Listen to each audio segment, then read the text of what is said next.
जय हिंद। जॉब्स वाला में आपका स्वागत है। आज की इस क्लास से हम एमपी सेट का जो पेपर 2 है उसके संबंध में जो आपका हिस्ट्री वाला इलेक्टिव सब्जेक्ट है उसकी क्लासेस चालू कर रहे हैं। हिस्ट्री वाले इलेक्टिव सब्जेक्ट में जो अभी हम चालू कर रहे हैं वो एक सिलेबस के अकॉर्डिंग चालू कर रहे हैं। सिलेबस के अकॉर्डिंग चालू करने का मतलब ये होता है कि जो सिलेबस में पहला चैप्टर दिया हुआ है वहीं से हम प्रारंभ कर रहे हैं बातों को। उस पहले चैप्टर में जो बातें की गई हैं वो सब क्या है आपका संकल्पनाएं एवं विचार।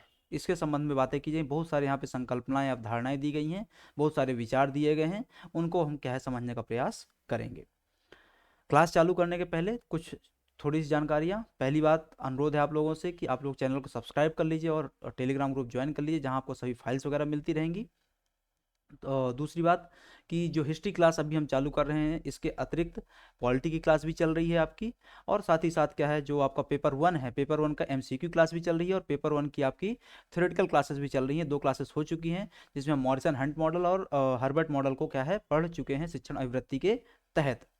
इसके अतिरिक्त आपको सामान्य प्रबंधन की भी क्लासेस चल रही हैं और कुछ हिंदी विषय आदि संबंध में भी क्लासेस चल रही हैं जिनको भी क्या कर सकते हैं आप कवर कर सकते हैं।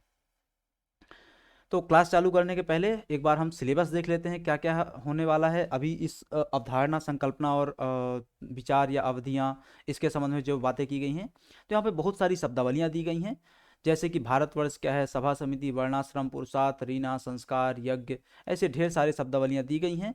इन शब्दावलियों के बारे में क्या उनका विचार है, अवधारणा है, संकल्पना है, उसके बारे में थोड़ा थोड़ा हमको समझने का प्रयास करना है। तो चालू करते हैं। सबसे पहले जो दिया गया आपका भारतवर्ष दिया गया है, भारतवर्ष को समझते हैं। भारतवर्ष क्या है, देखो सब भारतवर्ष की जो संकल्पना है वो सामान्य संकल्पना आपको पहले से पता है, पहले से आप उस चीज़ को समझते हैं। सामान्य तौर पे भारतवर्ष किसको कहा जाता है, तो आज की तारीख में जो आपका अनुच्छेद 1 के तहत दिया गया है इंडिया दैट इज भारत, भारतीय संविधान के अनुच्छेद में लिखा हुआ है, प्रथम अनुच्छेद में लिखा हुआ है इंडिया दैट इज भारत। तो जो इंडिया दैट इज भारत है वही भारतवर्ष है। वो भारतवर्ष जो कहाँ से कहाँ तक विस्तृत है, तो प्राचीन समय में भारतवर्ष उस भौगोलिक क्षेत्र को नाम दिया गया था जो उत्तर में हिमालय से लेकर के दक्षिण में समुद्र पर्यंत तक और पूर्व में असम तक क्या था विस्तृत था। तो क्या हुआ जो दक्षिण में कहाँ हिंद महासागर से लेकर के उसमें उत्तर में आपका हिमालय और इधर की तरफ हम बात करें तो गुजरात से लेकर के पूरा जो आपका क्या था असम तक का क्षेत्र विस्तृत था। इस पूरे क्षेत्र भूभाग को क्या दिया गया, भारतवर्ष की संज्ञा प्रदान की गई थी। अब ये जो भारतवर्ष की संज्ञा है प्राचीन काल के परिप्रेक्ष्य में अगर हम बात करें तो थोड़ी ज़्यादा विस्तृत है। थोड़ी ज़्यादा विस्तृत मतलब कैसे है कि ये जो भारतीय उपमहाद्वीप है, भारतीय उपमहाद्वीप का मतलब क्या होता है कि भारत और उसके आसपास के कुछ देश जिसमें क्या है पाकिस्तान, बांग्लादेश, अफगानिस्तान, ये देश आ जाते हैं उसमें, उसके तहत क्या है समाहित है, श्रीलंका भी आ जाएगा उसी में, ये सब समाहित है, नेपाल, भूटान भी। तो ये इन इन देशों का एक बड़ा भूभाग क्या था, भारतवर्ष का ही क्या होता था हिस्सा होता था। जैसे उदाहरण की बात करते हैं कि अफगानिस्तान का गांधार वाली रीजन हो गया, पाकिस्तान तो पूरा 47 तक ही भारत था, अपना ही बेटा बच्चा लोग है ना, छोटा भाई लोग है, नहीं भाई लोग नहीं है, बच्चा लोग है। दूसरा क्या हो जाता है आपका नेपाल, भूटान, ये सब अंग्रेजों के जमाने में अलग अलग संधियों के माध्यम से क्या होते गए, अलग होते चले गए। ऐसे ही आपका बांग्लादेश क्या हुआ, भारत से ही अलग होकर के बना हुआ है। तो ये सब क्या था भारतवर्ष का ही क्या होता था आपके हिस्सा होता था। यही क्षेत्र भारतवर्ष के नाम से क्या है ऐसा माना जाता यही क्षेत्र भारतवर्ष में राम से था ऐसा माना जाता के नाम से था ऐसा माना जाता, यहाँ पे नाम आएगा ना, ऐसा माना जाता है कि दुष्यंत के पुत्र, राजा दुष्यंत के पुत्र भरत के नाम पर इसका नाम क्या है भारत पड़ा। और कुछ विद्वान इसे जम्बूद्वीप के नाम से भी जानते हैं या जम्बूद्वीप के एक भाग के नाम के रूप में जानते हैं। तो जम्बूद्वीप पे भारत खंडे इस प्रकार से आपने एक श्लोक सुना होगा, तो उसी का क्या पूरा ये हिस्सा है। बौद्ध ग्रंथों में जम्बूद्वीप को उस भूभाग की संज्ञा दी गई है जहाँ पे ईसा पूर्व सरोद में महान मौर्य वंश का क्या होता था, शासन होता था। अब महान मौर्य वंश का शासन कहाँ पे था, तो महान मौर्य वंश का शासन अटक से कटक तक पूरा फैला हुआ था। इस अटक से कटक का मतलब क्या होता है कि कटक आज की तारीख में उड़ीसा के उड़ीसा राज्य में देखने को मिलेगा और अटक आपको कहाँ देखने को मिलेगा, पंजाब में देखने को मिलेगा। पाकिस्तान वाला पंजाब की बात कर रहे हैं हम यहाँ पे, ठीक है। पाकिस्तान के पंजाब में एक जिला है अटक, ठीक है। तो वहां से पूरा जो पूरा भूभाग फैला हुआ था, इस पूरे भूभाग में क्या था, मौर्य वंश का शासन था। और इसी मौर्य वंश के विस्तृत फैले हुए भाग को बौद्ध ग्रंथों में भारतवर्ष की संज्ञा प्रदान की गई है। ईरानियों ने इस देश को हिंदू तथा हिंदुस्तान का, जबकि यूनानियों ने इसे इंडिया का नाम प्रदान किया, और चीनी यात्री इत्सिंग ने भारत का तात्कालिक नाम राष्ट्र बताया था। तो इस प्रकार से क्या है, अलग अलग लोगों द्वारा अलग अलग कालखंड में अलग अलग प्रकार की संज्ञाएं प्रदान की गई, और इसको आज की तारीख में हम लोग संविधान के अगर नजरिए से बात करें तो क्या बोलते हैं, इंडिया, दैट इज भारत, अर्थात इंडिया भी बोलते हैं और भारत भी बोलते हैं। तो ये पूरा क्या था, आपका भारतवर्ष की एक व्यापक संकल्पना थी। दूसरा आता है, इसमें शब्द दिया हुआ है आपका सभा समिति। संकल्पनाओं के तहत दूसरा शब्दावली जो दी है वो है सभा समिति। देखो, सभा समिति के बारे में बेसिक ज्ञान आपके पास पहले से, बेसिक जानकारी आपके पास पहले से मेरे ख्याल से होगी। सामान्य तौर पर क्या होता था, देखो, जब हम चलते हैं एक तरीके से वैदिक पीरियड में, ठीक है, सबसे पहले क्या होता है, सिंधु घाटी सभ्यता का पूरा कालखंड चल रहा था, कबीलाई व्यवस्था होती थी, और वही कबीलाई व्यवस्था क्या होती थी आगे और चल करके क्या होती है, या कबीलाई व्यवस्था का विकास कहाँ पे होता है अच्छे तरीके से, वैदिक काल में होता है। छोटे छोटे कबीले क्या हो रहे थे, विकसित हो रहे थे। अभी जो कबीले होते हैं, कबीलों में क्या होता है, एक तरीके की व्यवस्था निकल करके आती है। वो क्या व्यवस्था थी कि राज्य का संचालन कैसे करें, या उन कबीलों का संचालन कैसे करें। तो उन कबीलों के संचालन के लिए क्या किया गया, राजा राजा की स्थापना की गई, या राजा के पद की स्थापना की गई। उस राजा के पद की स्थापना मत्स्य न्याय के सिद्धांत से प्रताड़ित होकर की गई थी। मत्स्य न्याय का सिद्धांत क्या होता है कि जब एक राज्य दूसरे राज्य को क्या करने लग जाता है, अपने राज्य विस्तार की के उद्देश्य से खत्म करने लग जाता है। मतलब छोटा राज्य बड़े राज्य को बड़ा राज्य छोटे राज्य को क्या कर देगा, खत्म कर देगा। किस उद्देश्य से, अपने राज्य के विस्तार के उद्देश्य से।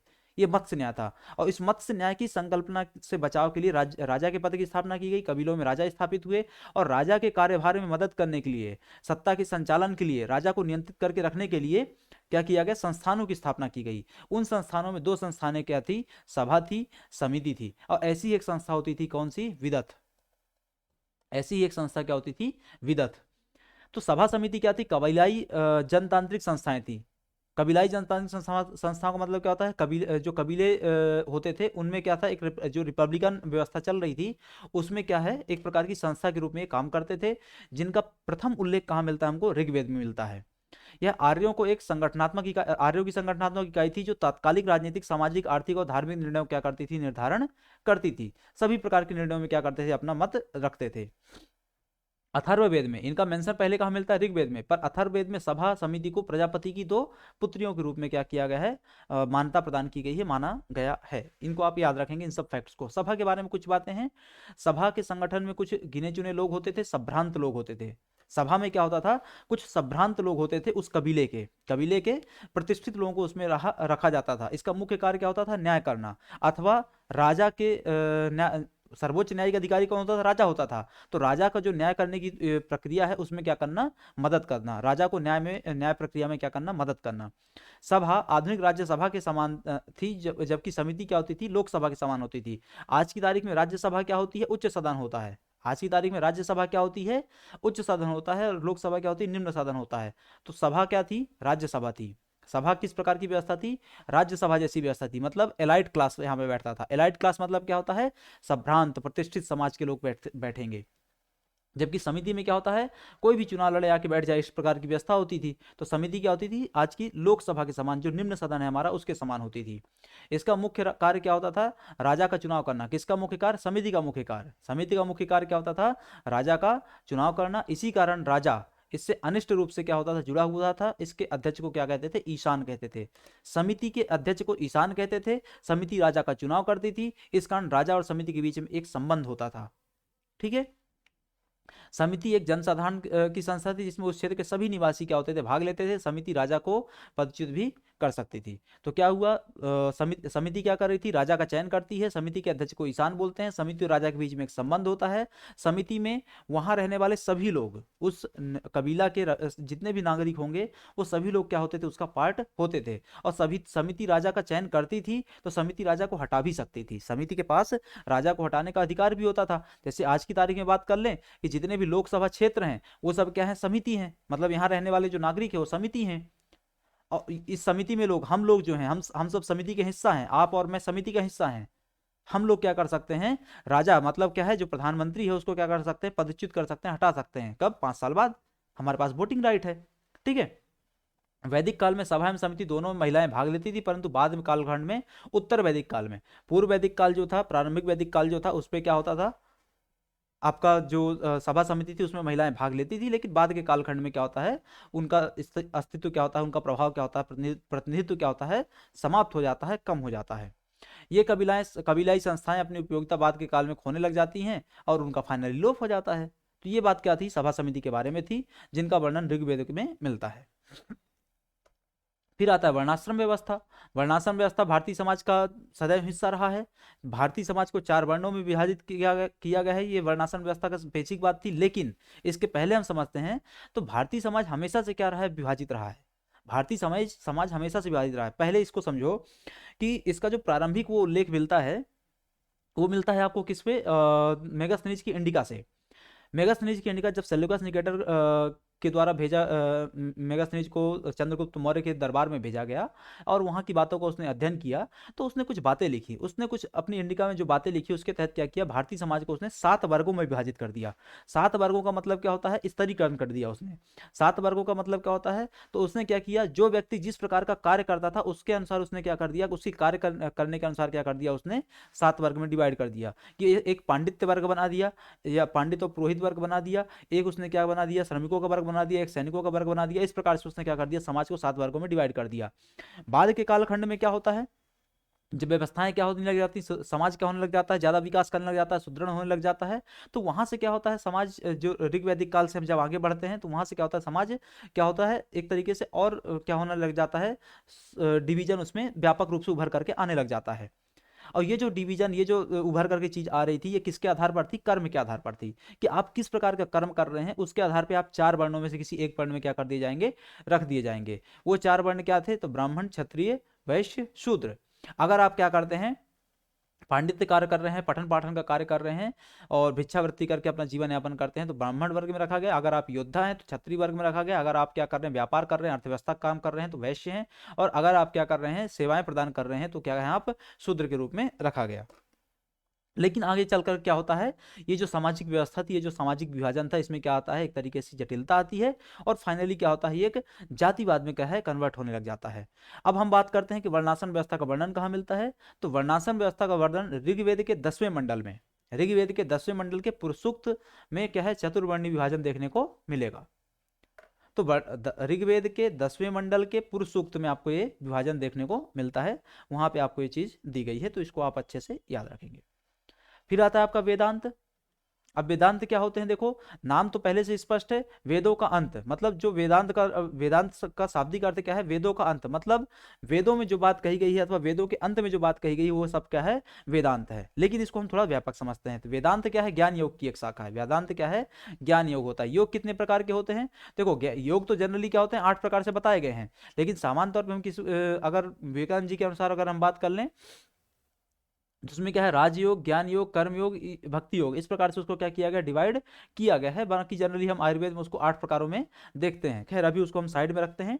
ज्ञान योग में आते हैं, तो ज्ञान योग की शाखा क्या होती है, वेदांत होती है, जो व्यक्ति को ज्ञान प्राप्ति की दिशा में क्या करती है, प्रेरित करती है, ज्ञान के लिए प्रेरित करती है।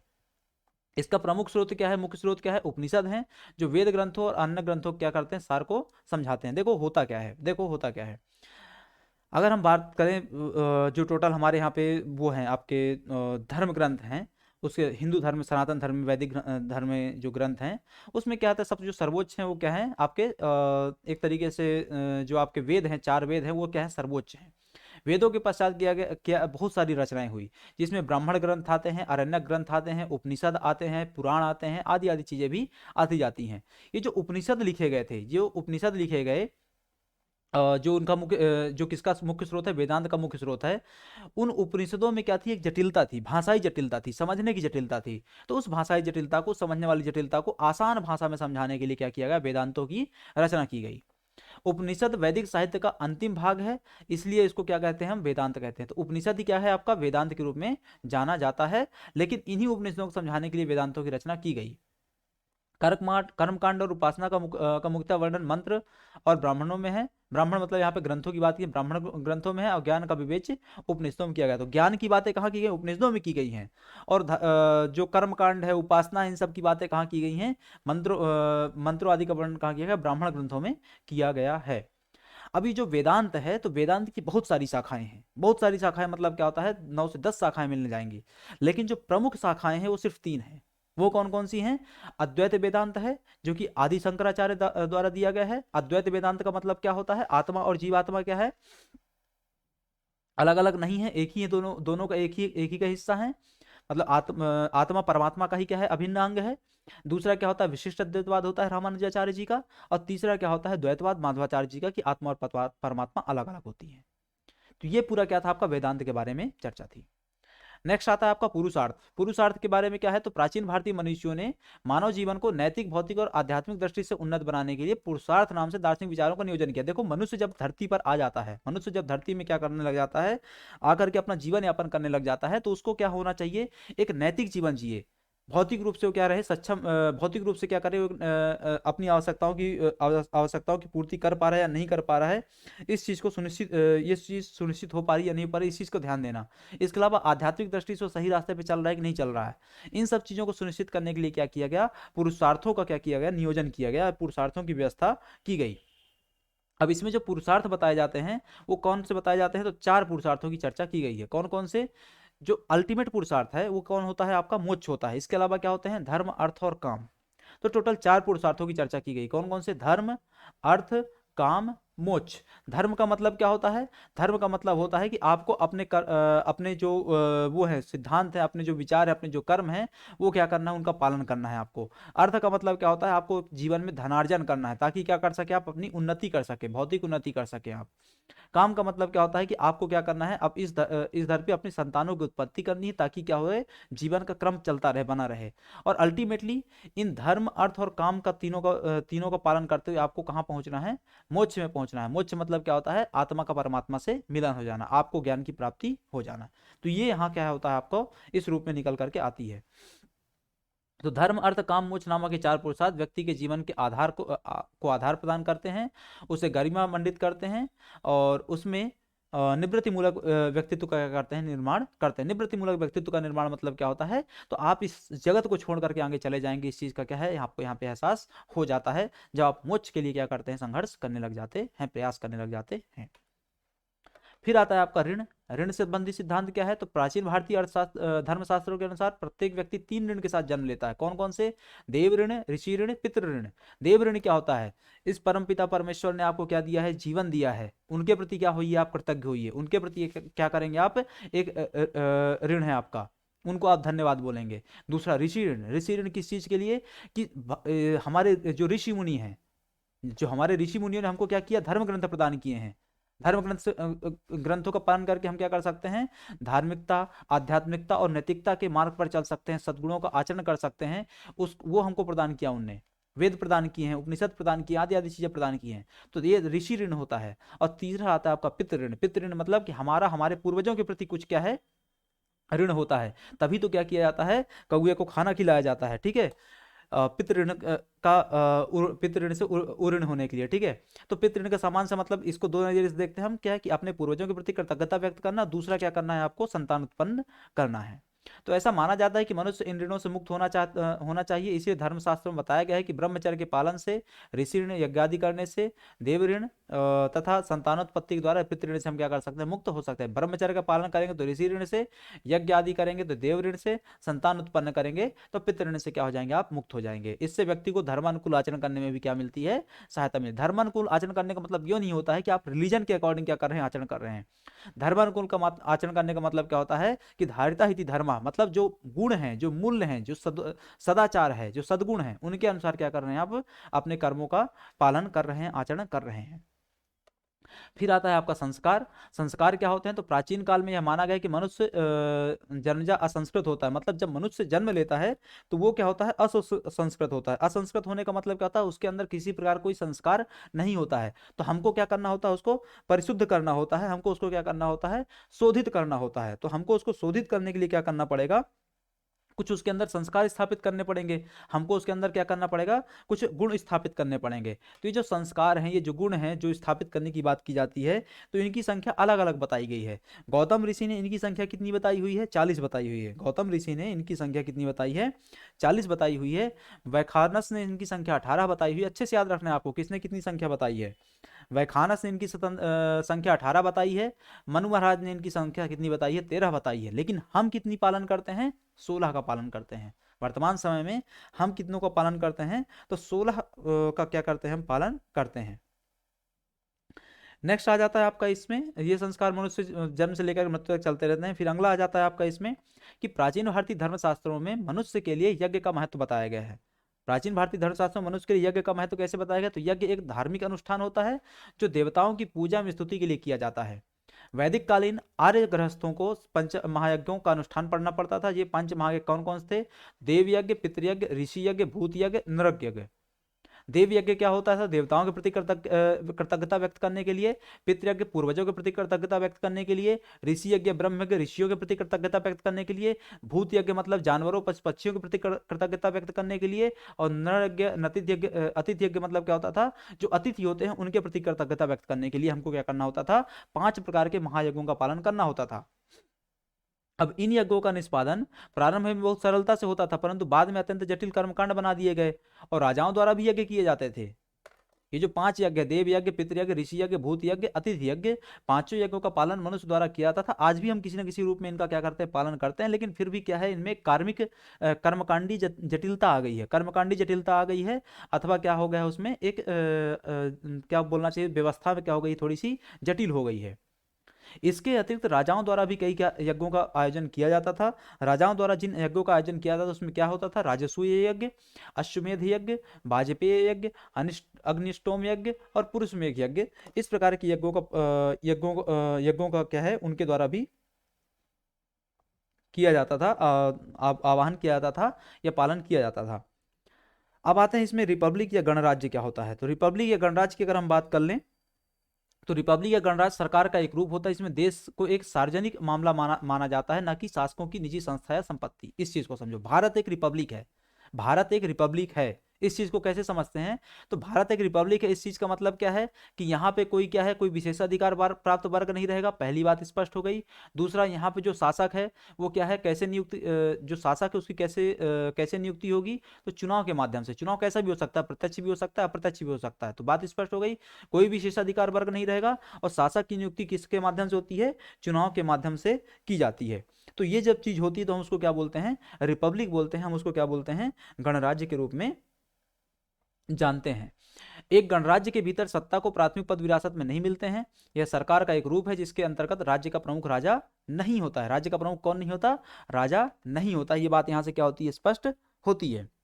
राज्य का प्रमुख राजा क्यों नहीं होगा, क्योंकि राज्य का प्रमुख तो कौन होता है भाई, एक चुना हुआ व्यक्ति होता है, जो हमारे बीच का अपना व्यक्ति होता है, वो हमारा प्रतिनिधि होता है। मतलब असली सत्ता तो किसके पास है, नागरिक के पास है, जनता के पास है। गणराज्य की परिभाषा का विशेष रूप से संदर्भ सरकार के एक ऐसे रूप से है जिसमें व्यक्ति नागरिक निकाय का प्रतिनिधित्व करते हैं, और जिस राज्य का संदर्भ संवैधानिक गणराज्य से देखने को मिलता है। अभी दुनिया में लगभग 207-8 देश जितने भी हैं, उनमें से 151 देश स्वयं को रिपब्लिक के नाम से बोलते हैं। बाकी सभी देशों में क्या चल रही है, मोनार्की चल रही होगी, आंशिक या पूर्ण रूप से, या कैसी भी चल रही होगी, अन्य अन्य रूपों में देखने को मिलेगा। और रिपब्लिक खुद को नहीं बोलते हैं। अब ये जो गणराज्य है, इसको हम अगर डिवाइड करें तो गण मतलब क्या होता है, जनता, राज्य मतलब क्या होता है, जनता का शासन, जनता की रियासत है, जनता का राज्य है।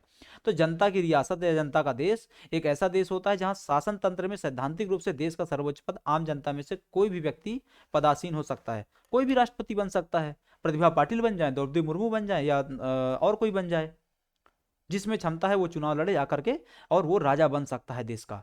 वरना क्या होगा कि राजा का बेटा राजा बन जाएगा, तो फिर वही अवधारणा निकल करके आती है कि नंदवंश ही क्या है, मगध है, और मगध ही क्या है, नंदवंश है। तो ये तब होता है जब रिपब्लिक नहीं होता है। जब मोनार्की होती है तब नंदवंश मगध हो जाता है और मगध नंदवंश हो जाता है। अन्यथा क्या होता है कि फिर द्रौपदी मुर्मू क्या हो जाएंगी, भारत हो जाएंगी, पर भारत द्रौपदी मुर्मू नहीं होगा, या उल्टा सिद्धांत नहीं चलता है। ठीक है, तो ये वो सिर्फ 5 साल के लिए होता है। यहाँ पे जो राजा आएगा गणराज्य में, वो सिर्फ 5 साल के लिए आएगा, 4 साल के लिए आएगा। ये जो भी उसका क्या होगा, टेन्योर होगा, उतने समय के लिए आता है। उसके पश्चात क्या है, दूसरा व्यक्ति वहां पर फिर आ जाता है।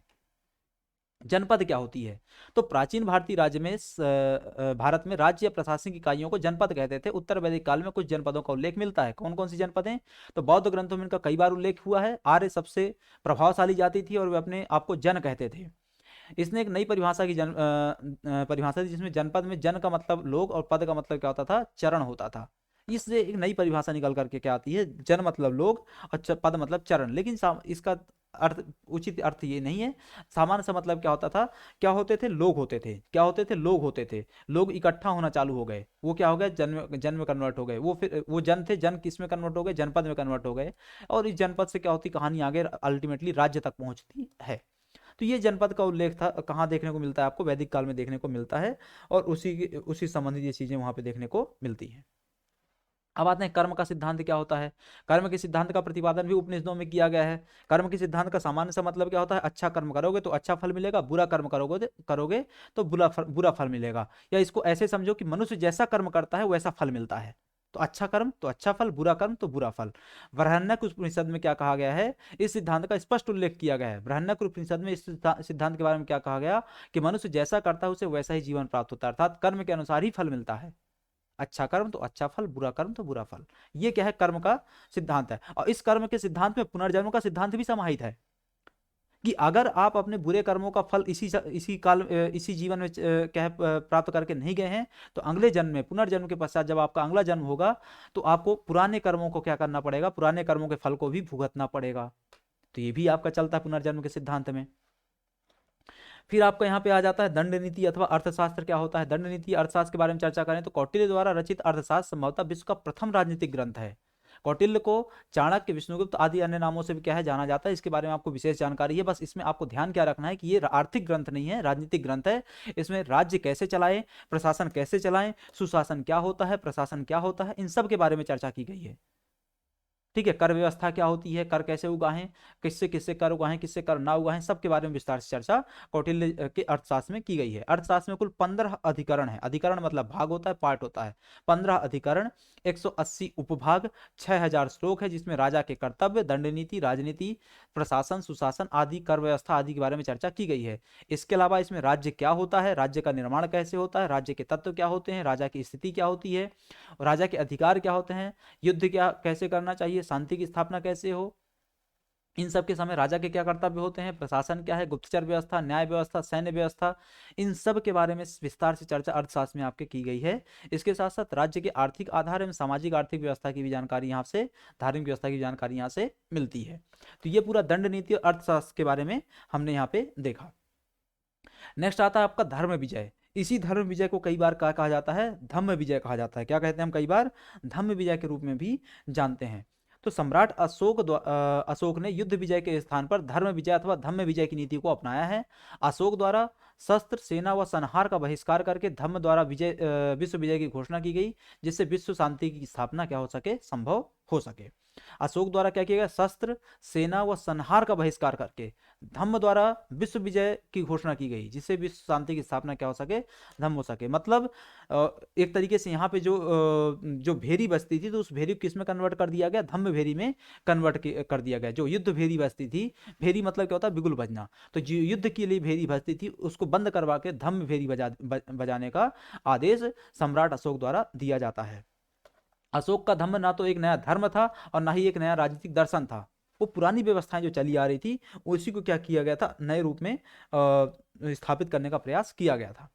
यह जीवन की एक पद्धति था, लोगों द्वारा व्यवहार में लाई जाने वाली आचार संहिता था, सिद्धांतों का क्या था, एक समुच्चय था। उसमें बताया जाता है, धम्म में क्या बताया जाता है, अशोक के धम्म में क्या बताया जाता है कि आपको ब्राह्मणों के लिए किस प्रकार का आचरण करना है, पशु पक्षियों के प्रति किस प्रकार का आचरण करना है, माता पिता के प्रति किस प्रकार का आचरण करना है, गुरुजनों के साथ कैसा व्यवहार करना है, राज्य के प्रति कैसा व्यवहार होना चाहिए, राजा के साथ कैसा व्यवहार करना है, इन सब के बारे में विस्तार से चर्चा की गई थी अशोक के धम्म के तहत। तो ये क्या हुआ, आचार संहिता है, एक सिद्धांतों का क्या है, एक समुच्चय है। दरअसल अशोक ने मानव कल्याण के लिए जिन सिद्धांतों का विकास और प्रचार प्रसार किया वह इतिहास में धम्म के नाम से जाना गया, और इसके लिए अशोक ने धम्म महामात्रों की नियुक्ति की थी। अशोक का स्तंभ जो वो है रॉक एडिक्ट है, उसमें पढ़ेंगे आप, चौथे या पांचवें एडिक्ट में लिखा हुआ है संभवतः, कि अशोक ने क्या किया था, धम्म महामात्रों की नियुक्ति की थी, जो समय समय पर क्या करते थे, धम्म की प्रचार प्रसार के लिए राज्य के अलग अलग हिस्सों में जाते थे और लोगों को धम्म के बारे में जानकारी प्रदान करते थे। इसके बाद आता है आपका स्तूप और चैत्य क्या होते हैं। स्तूप और चैत्य के बारे में बात कर लें तो स्तूप चैत्य क्या होता है, सामान्य तौर पे देखो, स्तूप चैत्य और विहार है ना, तीन चीज हमको देखनी है। तो स्तूप चैत्य क्या होते हैं, बौद्ध धर्म से संबंधित प्राचीन भारतीय स्थापत्य विरासत है। स्तूप एक गोल आधार पर अवलंबित ईंट तथा पत्थर से बनी क्या होती है, ठोस गुंबदनुमा आकृति होती है, जैसे कि सांची का स्तूप आपका बना हुआ है, जिसका मुख्य उद्देश्य क्या होता है, बुद्ध अथवा उनके अनुयायियों, बुद्ध अथवा बौद्ध भिक्षुओं के अवशेषों को सुरक्षित रखना, अथवा बौद्ध धर्म के दृष्टिकोण से महत्वपूर्ण स्मृति को सुरक्षित रखना, अर्थात स्तूपों में अवशेषों, शारीरिक वस्त्र, शरीर का कोई अंग या आदि आदि चीजों क्या कर सकते हैं हम सुरक्षित रख सकते हैं। जैसे क्या होता है, हम बात करें यहाँ इसके परिप्रेक्ष्य में कि सांची एक स्तूप है, तो सांची स्तूप में क्या किया गया है, भगवान बुद्ध के नहीं लेकिन बौद्ध भिक्षुओं में से सारिपुत्र और महामोगलायन, सारिपुत्र और महामोगलायन के शरीर के कुछ हिस्सों को सुरक्षित रखा गया था। पर्वतों की चट्टानों को काट करके बनाई गई गुफाएं जिनमें बौद्ध भिक्षु निवास करते हैं वो क्या कहे जाते हैं, चैत्य कहते हैं। तो स्तूप और चैत्य में अंतर क्या है, और विहार में अंतर अभी विहार भी देखेंगे हम, ठीक है। स्तूप क्या हो गया सामान्य तौर पर जहां अवशेष रखे जाते हैं, चैत्य क्या हो गया जो गुफाएं होती हैं पर्वतों को काट करके बनाई जाती हैं जहां बौद्ध भिक्षु क्या करते हैं, निवास करते हैं। अशोक तथा उसके उत्तराधिकारियों ने इस प्रकार की गुफाएं बौद्ध एवं आजीवक संप्रदाय के भिक्षुओं के लिए बनवाई थी। इस प्रकार की गुफाएं आपको कहाँ, बिहार में 12 बार के हिल्स में देखने को मिल जाएंगी। कहाँ पे, 12 बार के हिल्स में इस प्रकार की गुफाएं देखने को मिलेंगी। जैसे लोमहर्ष की गुफा हो जाती है या आदि कोई गुफा हो जाती है, 12 बार की हिल्स में ही देखने को मिलती है बिहार में। कार्ले का चैत्य अपने वास्तु सौंदर्य के लिए भी विख्यात है। कार्ले कहाँ है, तो कार्ले आपका लोनावाला में है, मुंबई में। कार्ले लोनावाला मुंबई महाराष्ट्र में है। वहां पे क्या है, आपको एक चैत्य देखने को मिलेगा, चैत्य गुफा देखने को मिलेगी आपको। फिर आता है विहार, क्या होता है देखो, तो स्तूप देखा आपने, अवशेष रखे जाते हैं, चैत्य देखा आपने जहां पे वो क्या करते हैं, निवास करते हैं। तो विहार क्या है, तो विहार क्या होता है, अनुयायियों को प्रार्थना स्थल होता है, उपासना स्थल होता है, जहां वो बैठ के क्या करते हैं, उपासना करते हैं, जहां वो बैठ कर क्या करते हैं, प्रार्थना करते हैं, उसको क्या बोलते हैं, हम विहार बोलते हैं। विहारों में बुद्ध प्रतिमा रखी होती है, विहारों में बौद्ध भिक्षु निवास करते हैं, मतलब वहीं पे क्या करते हैं वो उपासना करने के लिए निवास करते हैं। उच्च शिक्षा में धार्मिक के अतिरिक्त अन्य विषय भी शामिल थे। इसका मुख्य केंद्र क्या था, विहार, बौद्ध विहार था। तो जैसे हम बात करते हैं नालंदा क्या था, एक बौद्ध विहार था। नालंदा क्या था, एक बौद्ध विहार था। इसका मतलब क्या है, वहां से उच्च शिक्षा आदि भी प्रदान की जाती थी। नालंदा या अन्य कोई जो उस समय के बौद्ध बड़े विहार आ जाते हैं। तो ये क्या था, पूरा आपका आज का लेक्चर था जिसमें हमने हिस्ट्री के सिलेबस को प्रारंभ किया। हिस्ट्री के सिलेबस के तहत जो आपका पहला चैप्टर था जिसमें बहुत सारी संकल्पनाएं और आदि बातें दी गई हैं, विचार दिए गए हैं, अवधारणाएं दी गई हैं। उनमें से हमने आज कुछ संकल्पनाओं, अवधारणाओं, विचारों को समझा। आगे ये क्लास कंटिन्यू रहेगी। आप लोगों से अनुरोध है कि आप लोग चैनल को सब्सक्राइब कर लीजिए, अपने दोस्तों तक इस वीडियो को शेयर कीजिए जिन लोगों को आवश्यकता है। अभी के लिए इस क्लास को हम समाप्त करेंगे, मिलेंगे आपसे अगली क्लास में। तब तक के लिए आप सभी का धन्यवाद।